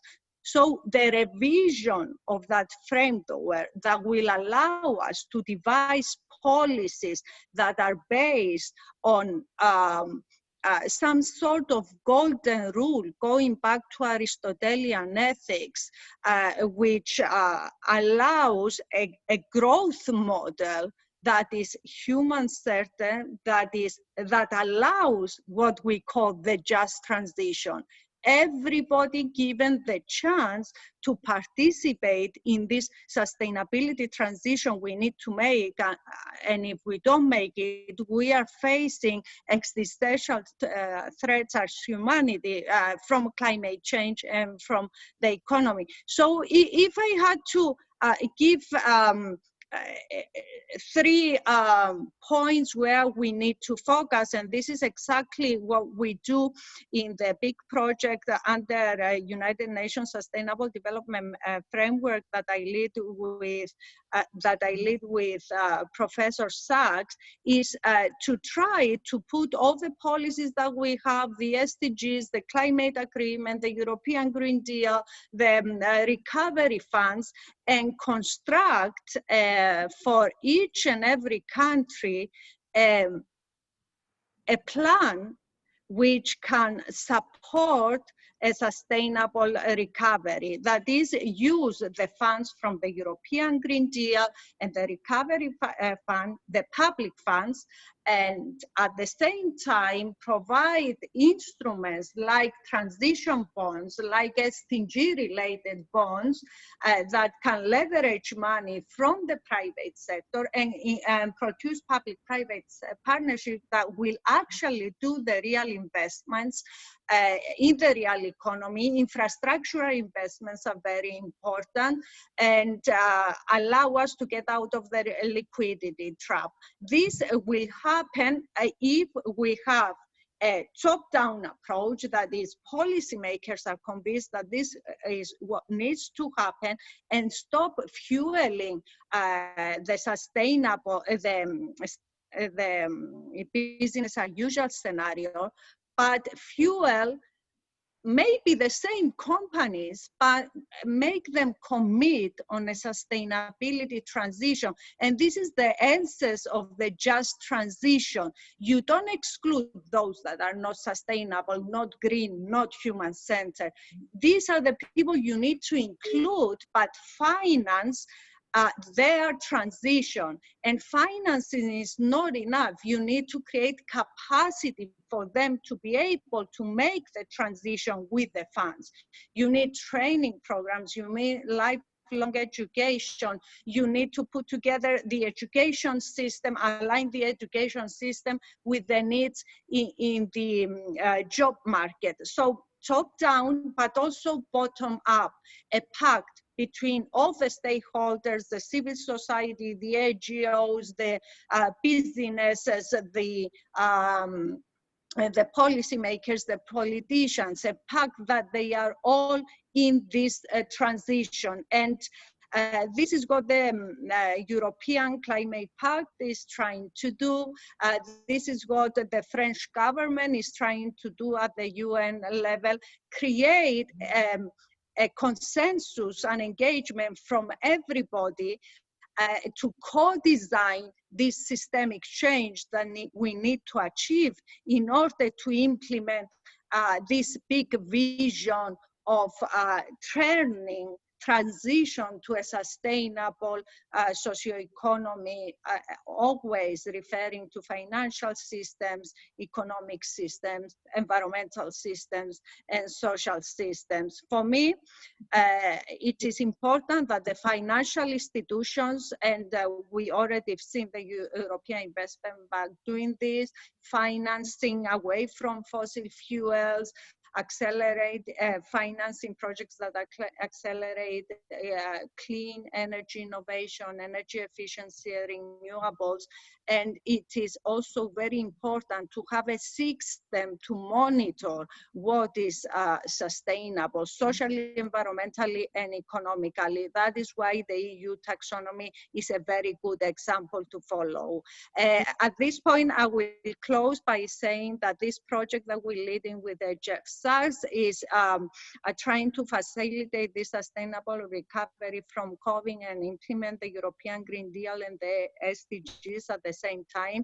It's providing solutions to politicians and decision makers, and in order to guide them to absorb funds for sustainable recovery and the implementation of the European Green Deal. And technically what we do, we identify and promote technological policy pathways for climate change mitigation and adaptation within the EU member states for the joint implementation of the European Green Deal and the 17 development goals based on the semester process, country-specific recommendations, and supported by, and finishing by financial portfolios of the European Green Deal, the EU Multi-Annual Financial Framework and Recovery Fund. Three big areas to focus on: infrastructural, energy projects. They have huge dividend, double dividend. Adaptation projects, they have a triple dividend because they protect the vulnerable, they avoid losses due to climate change, they produce economic benefits, and they produce social and environmental benefits. And finally, this transition to circular economy, it can be implemented by the smallest SME to the biggest company, and it can produce a lot of win-win situations, creating jobs and at the same time producing sustainable profits. We are allowing a sustainable use of natural resources. Thank you. Thank you so much, Phoebe. Thank you so much. But we're really running short of time, and I want to be able to get around to the others in the short time we have. Pavlina, I'm going to come back to you, but please, very briefly, I'm sorry, because I know that there's much more for us to discuss, and I hope you understand. For us, this is not the end of the discussion. This is putting the issues out on the table. We want to have you back to work with us on how to frame this, but there's a question I'd still like you to have an opportunity to answer, because the different type of financing, first of all, as I understand, the Green Deal is a one-time commitment program. What you and Randall are talking about is a permanent fundamental of how the economy should run in future. That's one obvious change. What about on the finance side? Briefly, without going into the great depth of it, what can you tell us about the differences in approach? Please unmute. Yes. Yes, okay. So I want to address very quickly two issues. The financing structure is very important, and I agree that there are considerable limits and constraints in Europe. The design of the European Union is such that actually artificially constrains spending. So what we're looking is for funding mechanism from the top. There is a precedent, legal precedent within which we can work. Europe has a youth guarantee on the books that is inspired very much by the right to employment and by the scarring and all the other effects that I listed. It is not a very well run program because countries that have to commit their financial resources are constrained by the Maastricht Treaty. However, the EU has charged with reporting on the European Pillar of Social Rights, and it's part of the joint employment report by the European Commission and the Council. So there is a treaty precedent where we can use to legally secure the right to employment to all, potentially expanding the youth guarantee to the rest of European model. And then the funding needs to be worked through Euro central mechanisms. But I do agree that countries are already expending large resources to deal with unemployment. So any measure to do direct employment relative to supporting the unemployment problem is going to be a positive improvement and measure. Number two, I think it's important to look at this policy as a policy innovation. I agree that absolutely it resides within a systems approach where we need a whole host of things to do. But think of the policy innovation. It does two things. It is a better stabilizer to the economy. It grows with recessions, it shrinks in expansions. This is what government spending does already. And yet we deal with the scourge of unemployment. Let us do it by employing the unemployed and then transitioning them to private employment, better automatic stabilizers. Final point, it's a labor standard. I think this is critical and important to consider. What is the guarantee that when people find jobs, those will be basic, decent jobs? Think back we often, think about manufacturing, right? The family wages that manufacturing provided, the good jobs, near full employment economy in the immediate post-war era and post-war period. We kind of look with nostalgia to those times, but we didn't secure the right to employment. And so we chipped away at that system of labor rights and of good jobs and decent employment. And the vast majority of jobs today around the world, even in manufacturing giants, are service sector jobs. How can we do for service sector what we once did for manufacturing sector? If we provide a public option that is a basic job option with a basic wage benefit package for the entire economy to meet as a standard, then that has these ripple bubble up effects that we should expect to see through this policy. And so I think in that sense, it's an important structural transformation that provide some foundations on which we can then build all of these other important, very desirable interventions. So this is a system that can help us in the transition, which technology is going to bring and other transitions are going to bring. It's not a one-time thing to deal with the pandemic. Yeah, absolutely. And yes, absolutely. So the final point was the Green New Deal really is an industrial strategy. It's the moonshot economics that transforms the economy. There are many other areas in which we can do this, but so long as we have a system that has a heartbeat, an economy that grows and shrinks, it's going to, the casualties are going to be the unemployed. It's going to be on regular basis lay off people. And we just don't want to have a system like this where that's the collateral damage. We want to provide a decent employment safety net. Okay. Thank you so much. And for your brevity, I appreciate the self-restraint because I know we're getting close to the end and there's so much more to discuss. Azita, I'd like to come back to you because you've been in this for a long time. You've dealt with countries all over the world on this issue. What do you think? Has the time come now where the seriousness, the gravity of the situation, that already we're creating huge amounts of money with the quantitative easing and all, the employment issue has certainly come up on the ladder, I think, from the time when you were trying to plug at it everywhere around the world. What do you think that we can, is this the time we can really do something to make an impact, a permanent change in the way we're dealing with this critical issue? Very quickly, as I know we are running out of time. Yeah, as you said, Gary, I have been advising over 2 decades now, different countries in analyzing their unemployment problems and what policies work. And the conversation that we have been having obviously sounds very familiar in the sense that we have to agree that there isn't a silver bullet that will fix it all. At the time with the orthodox economics, we were just saying trade liberalization, unleash the potential of the private sector, financial inclusion for SMEs, and that will do the job. On other times, we have been talking about skills and training, that it's all about skills mismatches. Employment guarantees, let us look at it, public employment guarantees, as a very important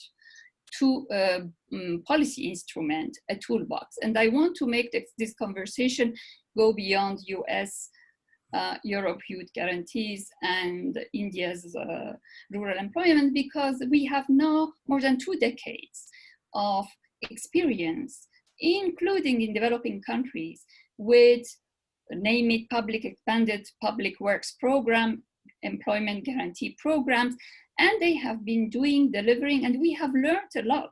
There is a lot of literature out there.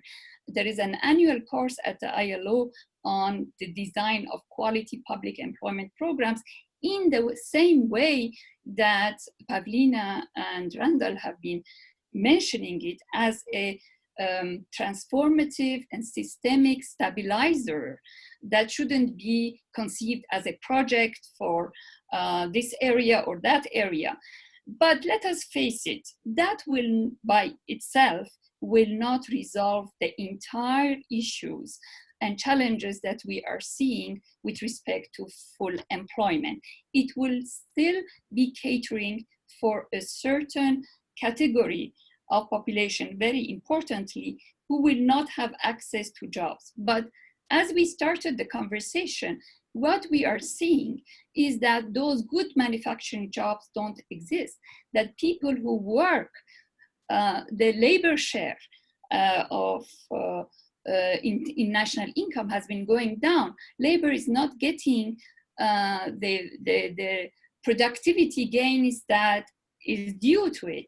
So the question is, how can we improve upon protections, upon wages, upon of those who are working part-time, working partially?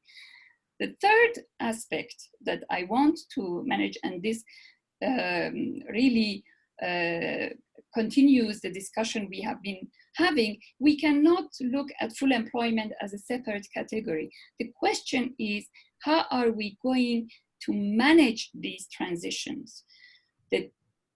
What we call Industry 4.0 or digital transformation, that's happening. But also, I want to submit that the state has a role to play in directing the way technology is developing, the way technology is governed, and the way technology is catering as not as a divide, but as a more inclusive pattern. And I also want to say we have this environmental transition policy. So the question is, environmental transition, let us face it, we have economic models that are showing that in the long term, it's a win-win strategy, that investment in renewable energy is going to create jobs more than what will be destroyed by moving away from fossil fuel. But in the long term, doesn't cater for the needs of those who are who are losing their jobs now. And we see the social backlashes that we had with the carbon tax in France.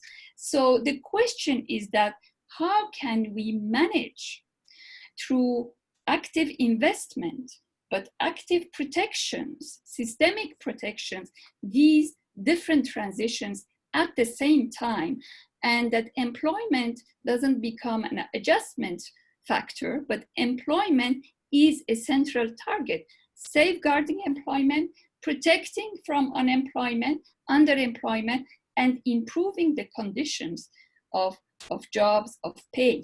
And I think that there is, we don't have the time, but there is a whole range of policy instruments, macroeconomic policies, investments, some of them have been mentioning, public-private partnerships. I am not excluding the private sector from it, sectoral strategies, industrial policies that will manage the transition to digitalization in a just transition manner, that will go along with the environmental transition, but that will take into account the social costs, the short-term social costs, because the long-term is not going to mobilize the social and political support that we need.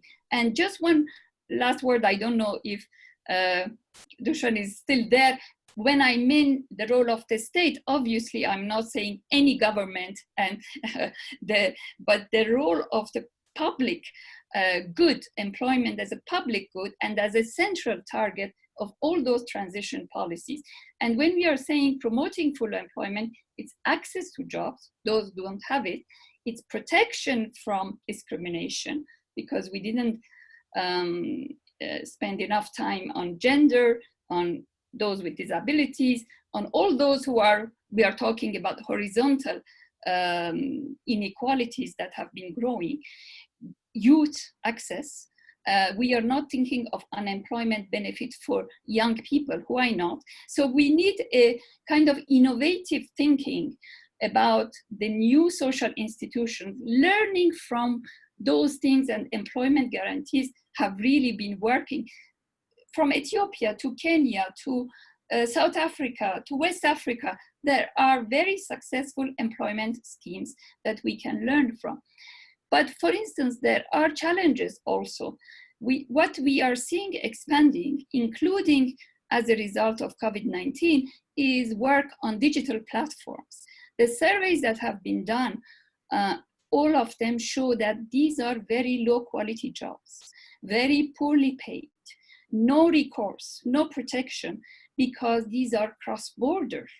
So even national legislations will not counter. Doesn't mean there are no solutions, but thinking ahead, I think putting full employment as a center of all these systemic changes that we want to look at, full and quality employment, and seeing in our toolbox what strategies are there that can be adjusted, managed, scaled up, that can work, but also there are areas where we need to think and innovate, including on the governance of the digital platforms.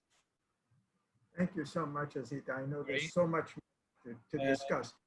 Madam President Rosalia Arteaga, she has to leave, and maybe we can give her to comment on the discussion.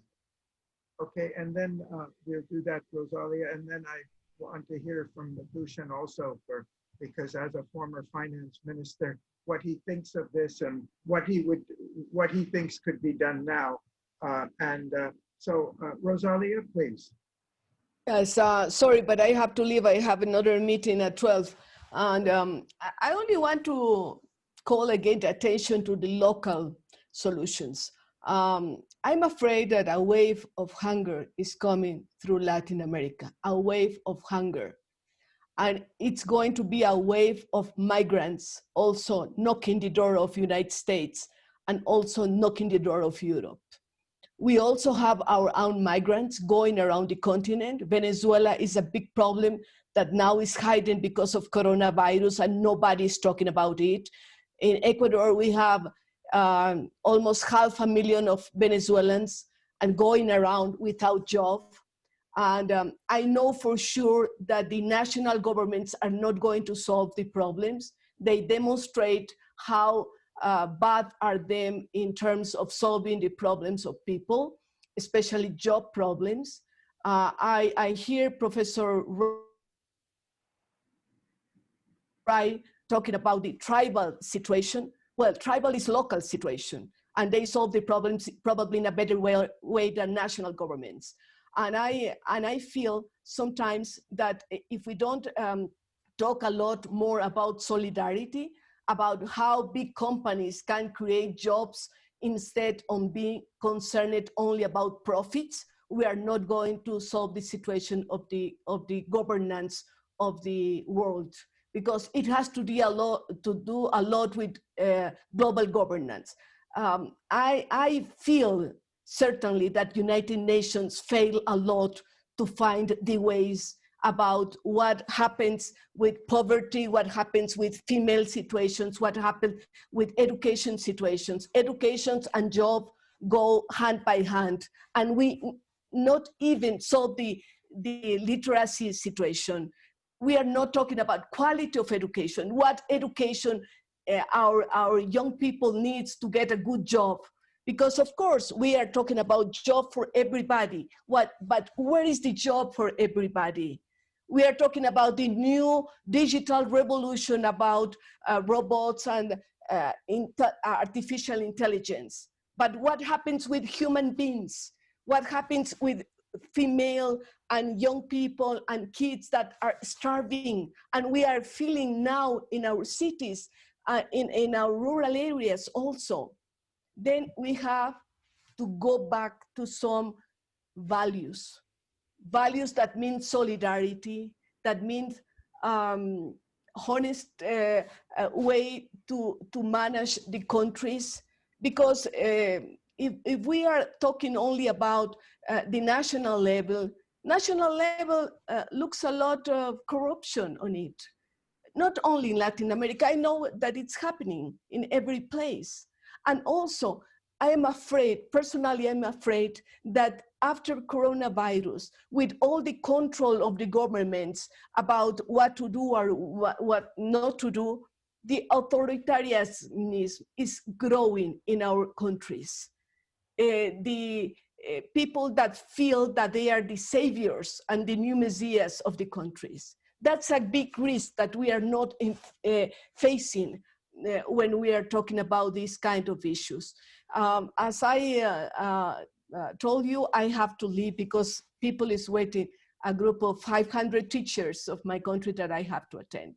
Thank you very much for the opportunity. I agree a lot with Professor Dusan, what he says about the local and about the female situation, the gender situation, about jobs, that I'm feeling that most of the jobs that are losing, that we are losing are female jobs, are gender issue. Well, thank you very much and good luck for everybody. I have to leave. Dushan, I'm gonna, I think because we're running late, well, please, you go ahead. And what would... Yeah, I want to keep it short, just a couple of remarks. I need to just make one comment. Randall made a very, very good presentation, and as a kind of a mathematical statement, he says you cannot run out of money. As a Minister of Finance in a country that went from 5% inflation to 5 million % a month, I can tell you mathematically no, but practically yes. People just could not literally print and carry the money. So basically they dumped the local currency and went for the then Deutschmark as a means of conducting business. So technically you can run out of money. The point is, you should not think of it as something that is fiat money that can always be provided. But this aside, I really admire the creation of this buffer, which is called direct jobs or whatever.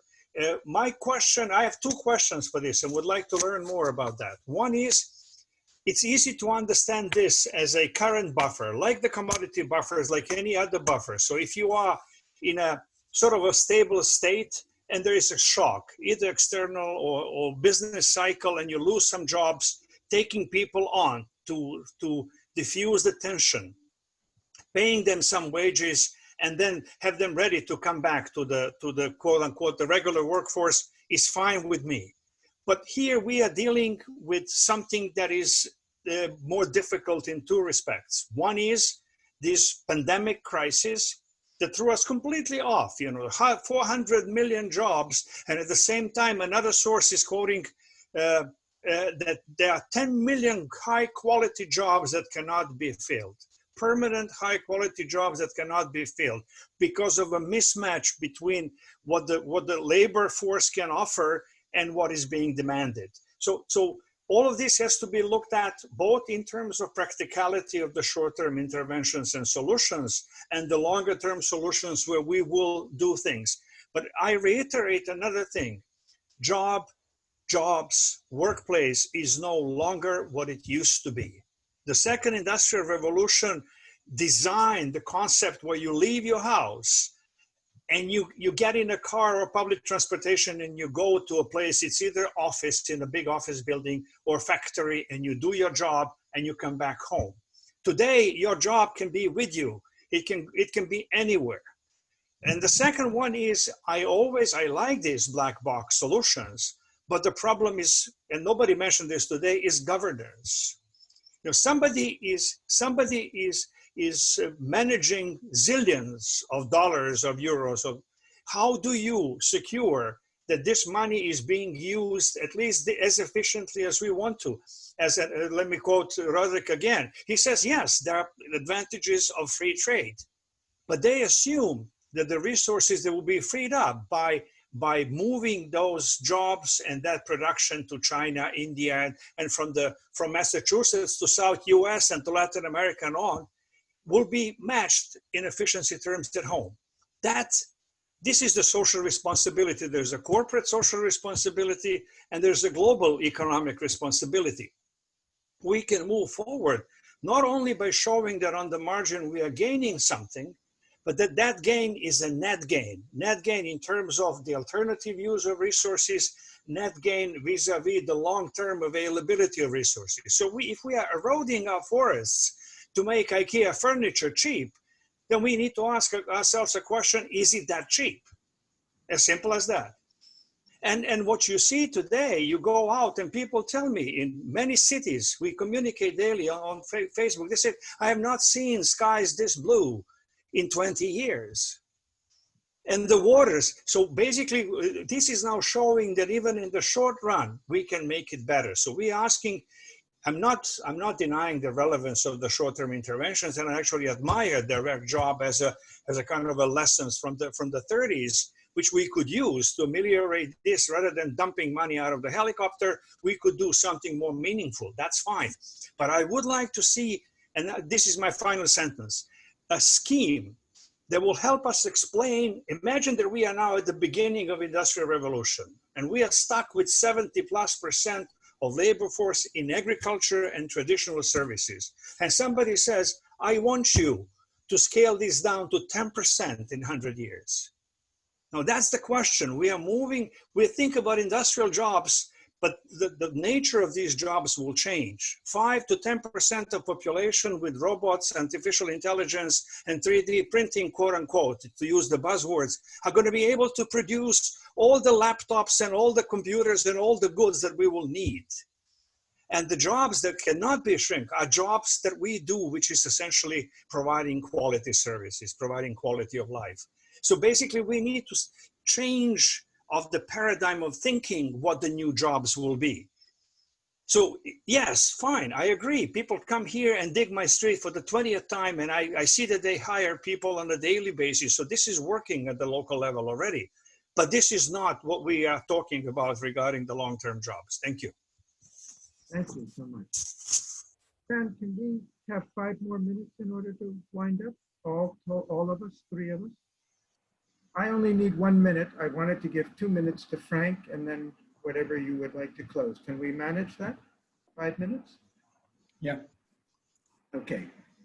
Frank, 2 minutes, please. Okay, well, first of all, there's so much to comment on. I can't do it all. I'll just make one point. We talked about private sector money creation. Dusan pointed out there's technical limits, but we've been managing private sector money creation through different means for a long time. We can use the similar type approaches with public sector money creation and control inflation. Another key, and the one, I said there are many points, just one point I would make in terms of promoting this is to help citizens understand the cost. U.S. Congressman Wright Patman in 1941 called the fractional reserve lending system idiotic, and he used the Panama Canal to explain it. That cost us $50 million. Then we paid an extra $75 million in interest because we allowed the private sector to create money and borrow it. That increases taxes in the U.S. by about maybe $500 billion a year. If we had created the money ourselves, we'd pay no interest. So the canal would have cost 60% less. Multiply that times thousands of examples over many years, and you see how expensive private sector money creation is. So anyway, I think emphasizing that point would help to drive that forward. And all the ideas are great, and I would always bring it back to, so how do we implement them? What can we do at GL21 to make this happen? What are the specific suggestions? I hope we explore that further, because these are such good ideas, but they will have no impact if we don't make them happen. So how do we do that? Thank you. Thank you, Frank, and thank for your brevity too. That's exactly where I would like to end, with thanking you all for your contributions, your patience, your brevity, because these are issues that really require a much deeper discussion. We have put a lot on you have put a lot on the table, for a rich discussion. I would just like to tell you that our intention is to pursue the ideas that have been discussed here, the issues have been discussed here. Our plan is in the next few months to refine or distill a program and a set of recommendations out of this that we're taking back to a GL21 in the next phase. We need your help in doing that. We value all of the perspectives that were there. We'll be back in touch with you and hope that we can build on the rich discussion.